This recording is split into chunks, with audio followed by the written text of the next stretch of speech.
P K. Firoz LGBTQ സമൂഹത്തെ അധിക്ഷേപിച്ചു എന്ന പരാതിയുമായി ക്വീർ സംഘടനകൾ രംഗത്ത്. ന്യൂസ് 18 Q18 അഭിമുഖത്തിലാണ് പി.കെ. ഫിറോസ് LGBTQ സമൂഹത്തെപ്പറ്റി പരാമർശം നടത്തിയത്. ഇതോടെയാണ് ക്വീർ സംഘടനകൾ കന്റോൺമെന്റ് പോലീസിൽ പരാതി നൽകിയത്.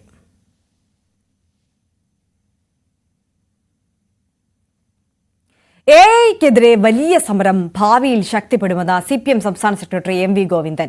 AI ഉപയോഗിക്കുമ്പോൾ കുത്തക മൂലധനം കൂടും, കുറെ ആളുകളുടെ തൊഴിൽ നഷ്ടപ്പെടുമെന്നും MV ഗോവിന്ദൻ പറഞ്ഞു.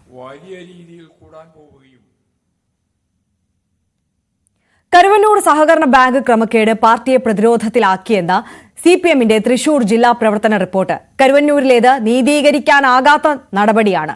സഹകരണ സംഘങ്ങളുടെ പ്രവർത്തനങ്ങളിൽ പ്രത്യേക മേൽനോട്ടം വേണമെന്നും റിപ്പോർട്ടിൽ നിർദ്ദേശമുണ്ട്.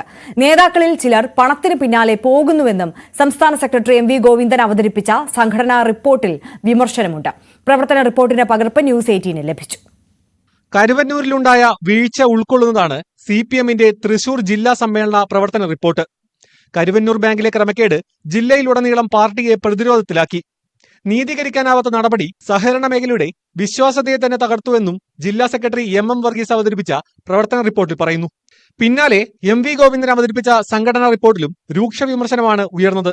നേതാക്കൾക്ക് പണത്തിന് പിന്നാലെ പോകുന്ന പ്രവണത വർദ്ധിച്ചു. പാർട്ടിയുടെ പ്രവർത്തനത്തിൽ തന്നെ മോശം പ്രവണതകൾ കടന്നുകൂടി. വർഗ ബഹുജന സംഘടനയായ SFI-യും DYFI-യും താഴെത്തട്ടിൽ തീർത്തും നിർജീവം.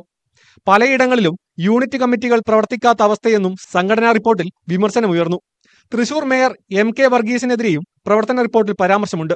2.5 വർഷം MK വർഗീസിനും ബാക്കി 2.5 വർഷം LDF-നും എന്ന ടേം വ്യവസ്ഥ MK വർഗീസ് അട്ടിമറിച്ചു. BJP-യുടെ വളർച്ച അതീവ ഗൗരവത്തോടെ കാണണമെന്നും പ്രവർത്തന റിപ്പോർട്ടിൽ വിലയിരുത്തുന്നു. പാർലമെന്റ് തെരഞ്ഞെടുപ്പിൽ LDF വോട്ടുകൾ ചോർന്നുവെന്ന വിലയിരുത്തുന്ന റിപ്പോർട്ടിൽ VS സുനിൽകുമാറിന്റെ വ്യക്തിപ്രഭാവം കൂടുതൽ വോട്ട് സ്വരൂപിക്കാൻ കാരണമായെന്നും വ്യക്തമാക്കുന്നു. ന്യൂസ് 18 തൃശൂർ.